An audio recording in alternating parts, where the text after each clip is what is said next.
Hey guys, FAQ Wednesday here. One of the questions we get a lot is when can I move my furniture back on the epoxy, or when can I put my appliances back on my epoxy countertop?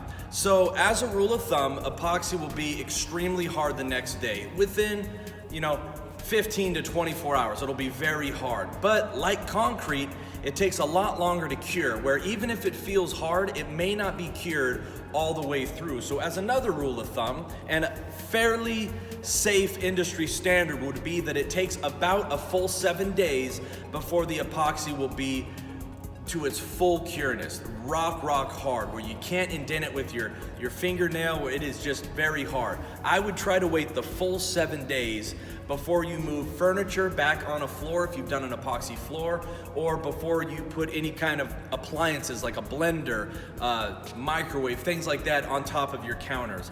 A lot of things determine the cure time and how long it takes for the process to fully mature, and it sets up 100%.